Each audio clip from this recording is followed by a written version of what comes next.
Hello नमस्कार, मैं doctor Surendra खंसली ज्योतिष आचार्य ज्योतिष की इस नई श्रृंखला में आपका स्वागत करता हूं। आज बात करने जा रहे हैं हम कैप्रिकॉर्न साइन की, मकर राशि की। मकर राशि का जो गोचर है उसको भी ध्यान में रखते हुए और साथ साथ में मकर राशि के साथ साथ में हम देखेंगे कि जो गोचर के साथ में जो पहला हाफ और दूसरा हाफ है जो 2025 का, ये कैसे प्रभावित करता है आपकी राशि को, कैप्रिकॉर्न साइन को। सबसे जो महत्वपूर्ण इश्यू है कैप्रिकॉर्न साइन का वो ये है कि इस समय ठीक कैप्रिकॉर्न की थर्ड हाउस में राहु भी है, तो सैटर्न भी है, मरकरी है, सन है और वीनस है।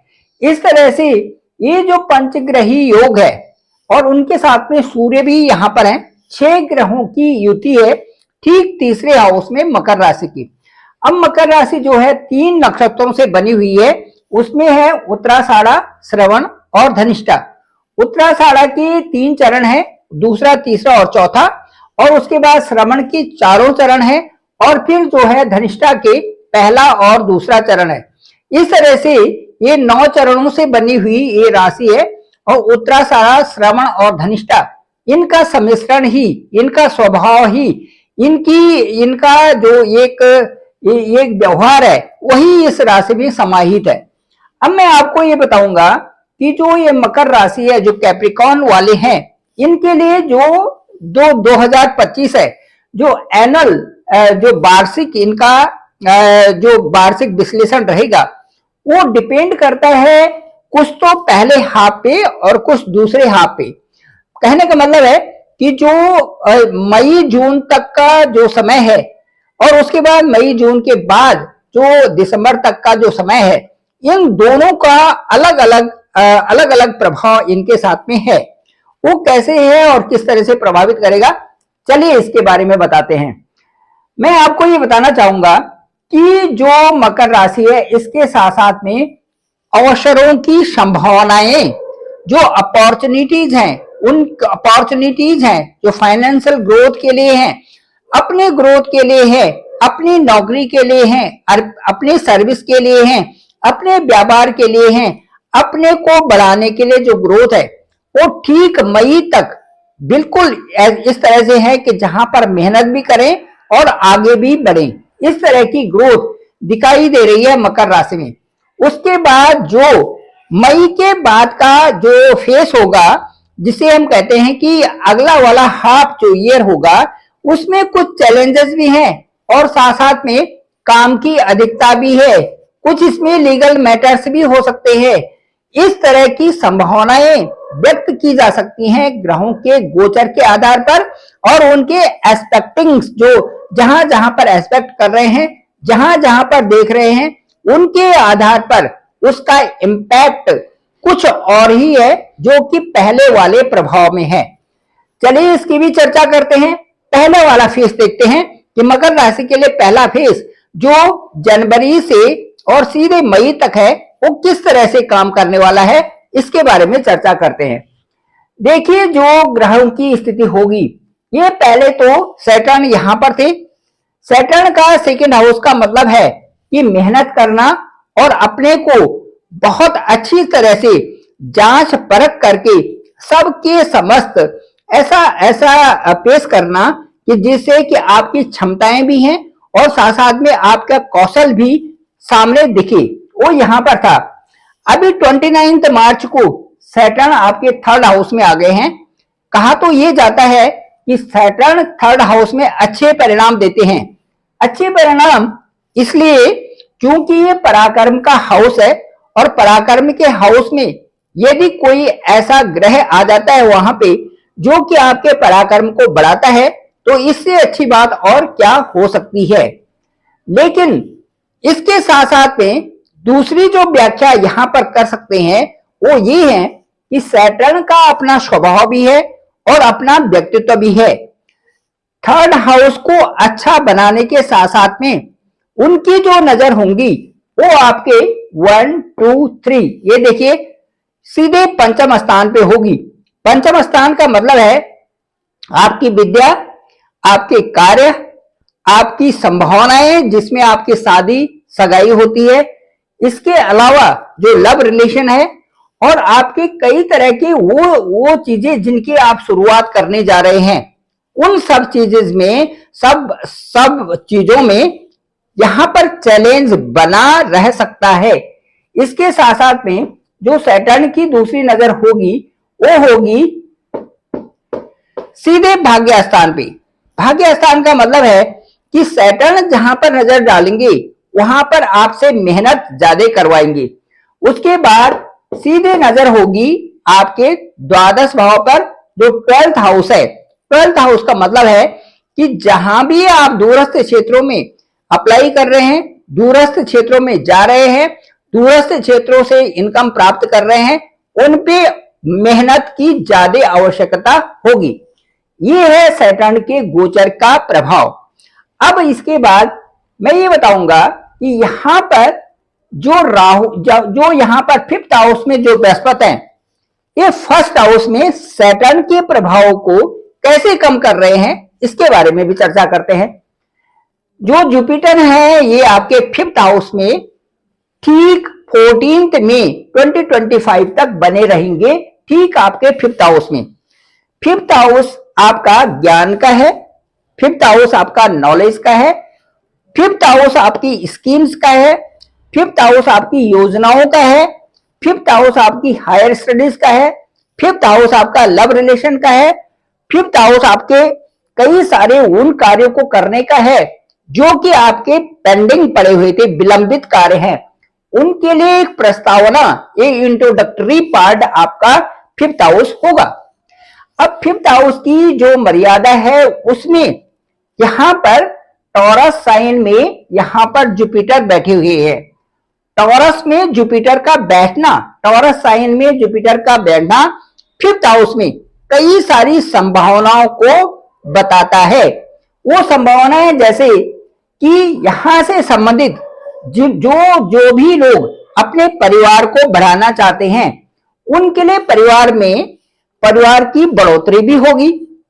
इसके अलावा जो लव रिलेशन है वो भी यहां पर समुचित रूप से ठीक रहेगा, क्योंकि बृहस्पति यहां पर है और सीधे सप्तम स्थान और नवम स्थान पर दृष्टि है, नवम स्थान पर दृष्टि है, उसके साथ साथ 1st हाउस पर दृष्टि है, इसलिए ये सारी चीजें ठीक रहेंगी। इसके साथ साथ में मैं ये बताना चाहूंगा कि यहां से कई सारी खुशियों के लिए यहां पर जुपिटर की स्थिति आपके लिए बहुत ही अच्छी रहेगी। इसे हम ये कह सकते हैं कि जुपिटर आपके रोमांस के लिए, इंटीमेसी के लिए और इसके साथ साथ में ग्रोथ के लिए, लक के लिए और उसके साथ साथ फैमिली, जो आपका परिवार है उसमें सौहार्द बनाने के लिए, फैमिली में कई सारी प्रोग्रेस करने के लिए यहां पर जुपिटर का ग्रोथ जो है, जुपिटर का जो यहां पर पोजीशन है, ये आपके लिए 1st हाउस जो 2025 में बहुत अच्छी रहेगी। एनुअल होरोस्कोप के अनुसार, एनुअल प्रिडिक्शन के अनुसार जो 1st हाफ ईयर होगा वो जुपिटर की वजह से काफी अच्छा रहेगा। अब इसके बाद चलते हैं राहु के लिए। राहु को देखते हैं, राहु आपके 3rd हाउस में है। राहु के लिए भी यही मान्यताएं हैं और एस्ट्रोलॉजी यही कहती है कि 3, 6 और 11 ये हाउसेस हमारी इच्छाओं के होते हैं, हमारी इच्छाओं की पूर्ति के लिए होते हैं।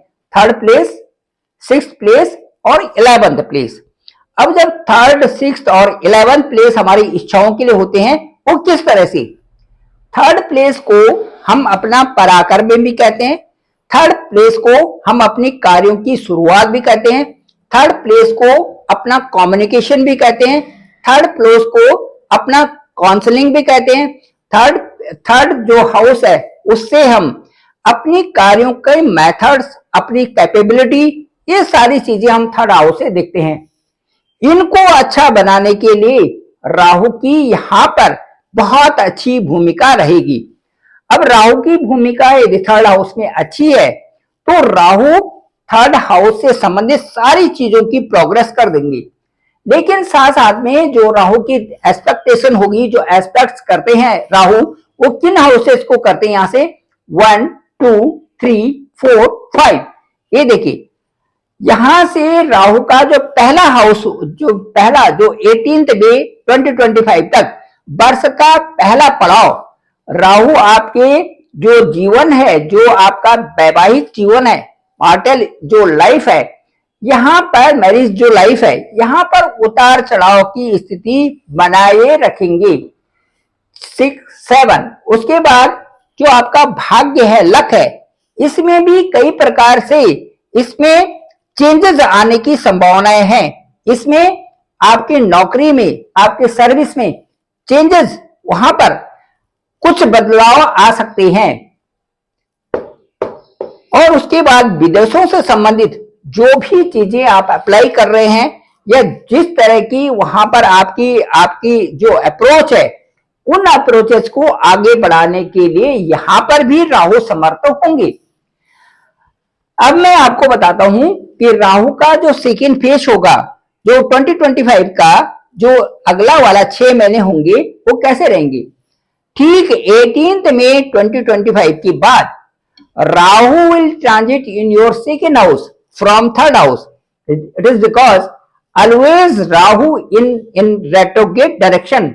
तो रेट्रोग्रेड डायरेक्शन में जब जाएंगे तो ये जो ट्रांजिट होगा आफ्टर 1.5 ईयर के बाद, जो राहु नेक्स्ट ट्रांजिट करेंगे वो आपके सेकेंड हाउस में करेंगे।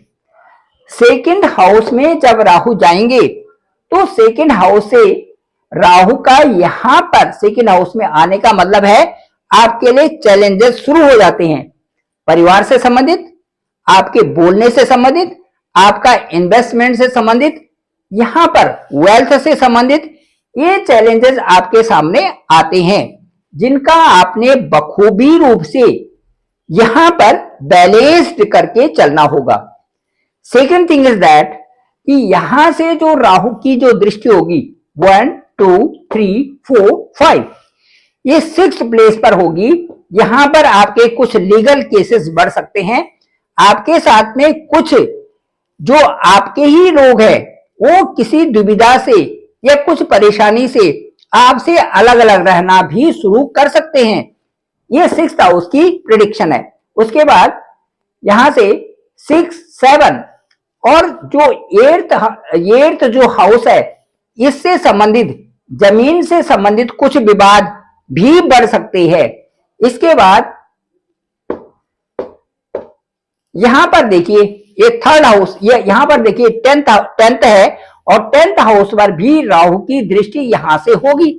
तो यहां से जब 10th हाउस पर होगी तो यहां पर भी राहु आपके किसी न किसी तरह से 10th हाउस में, वर्किंग प्लेस में भी उतार चढ़ाव की स्थिति देंगे।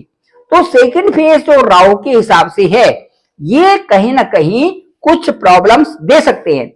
अब यहां देखेंगे हम जो जुपिटर है वो ठीक 14 मई 2025 के बाद आपके 6th हाउस में आ जाएंगे। अब 6th हाउस में आ जाएंगे तो जहां पर जुपिटर होते हैं वहां पर तो उतना अच्छा प्रभाव नहीं दिखाते।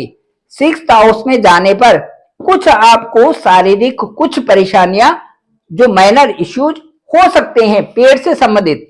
अच्छी डाइट बना रखें, अच्छा योगा करें, अच्छा एक्सरसाइजेस करें, तो ये ज्यादा आपके लिए अच्छा होगा। अब यहां से जुपिटर की जो दृष्टि होती है वो हमेशा अमृतमयी होती है। अमृतमयी का मतलब है कि उस प्लेस को बहुत अच्छा बना देना, पोषित कर देना। अब वो पोषित कैसे होंगे, यहां से देखें जुपिटर का 1, 2, 3, 4, 5, ये जो जुपिटर की दृष्टि होगी आपके 10th हाउस पर होगी, जहां राहु ने और शनि ने एक नेगेटिविटी फैलाई थी। वहीं पर किन्हीं कारणों से, कुछ वजहों से, जहां पर राहु के कारण और शनि के कारण कुछ उतार चढ़ाव था, वहीं पर जुपिटर आपके सेकंड हाउस, सेकंड जो फेज ऑफ 2025 है, जो मई के बाद और आपका दिसंबर तक का जो समय है, इस अंतराल में आपके वर्किंग प्लेस में बहुत सारी प्रोग्रेस आपको यहां पर सही अप्रोच के अनुसार देंगी। यहां पर इसके बाद जुपिटर की जो दूसरी दृष्टि होगी 1, 2, 3, 4, 5, 6, 7, ये आपके विदेशों के स्थान पर होगी। यहां पर अच्छी अप्रोच के कारण, मेहनत के कारण आप यहाँ पर ग्रो करेंगे। आप विदेशों में भी जो भी आपके कार्य चल रहे हैं वो सफल होंगे। साथ साथ में वहां पर पीआर की भी आपको सुविधा मिल सकती है। साथ साथ में विदेशों में जो लोग जाना चाहते हैं उनके वो कार्य बनेंगे। साथ साथ में विदेशों से आपको अच्छी इनकम प्राप्त होगी। इसके साथ या डिस्टेंस प्लेसेस से अच्छी इनकम प्राप्त होने के आसार है। अब यहां से फिर बृहस्पति जो है आपके सेकंड हाउस यानी कुटुंब स्थान को देखेंगे और कुटुंब को बहुत अच्छा वहां से प्रेरित भी करेंगे, पल्लवित भी करेंगे, पोषित भी करेंगे और कई तरह के वहां पर अच्छा वातावरण बना करके आपके लिए कई अच्छे अच्छे आयाम वहां से आपको देंगे। Thank you very much. मैं डॉक्टर सुरेंद्र खंसली, ज्योतिष आचार्य। डिस्क्रिप्शन पे मेरा नंबर है 9868280191। आप डायरेक्ट मुझे कॉल भी कर सकते हैं, मैं आपका कॉल भी करूंगा। देखेंगे आपके हॉरोस्कोप क्या है, आपका हॉरोस्कोप में क्या कहता है, आपका असेंडेंट कहां पर उनकी स्थिति है। इसके साथ साथ में राहु, शनि और बृहस्पति आपके कुंडली में किस स्थान पर है। आपके लिए 2025 का पहला पड़ाव यानी जनवरी से और मई तक कैसा रहेगा और मई के बाद दिसंबर तक कैसा रहेगा, इन सब की चर्चा करेंगे, ओवरफोन बात करेंगे। मुझे लगता है कि ये वार्ता जो मैं आपसे करूंगा ये आपको अच्छी भी लगेगी और साथ साथ में मेरे जो अनुभव होंगे वो मैं आपके सामने रखूंगा। आपके सभी प्रश्नों का जवाब दिया जाएगा और आपके साथ में खुलकर बात की जाएगी। Thank you very much. आप सभी लोगों का आभार, आप सभी लोगों का धन्यवाद। मेरे इस चैनल को डॉक्टर सुरेंद्र खंसली नामक इस चैनल को आप सबको भेजें ताकि सभी को इसकी जानकारी हो सके। आपका पुनः आभार, पुनः बहुत बहुत धन्यवाद।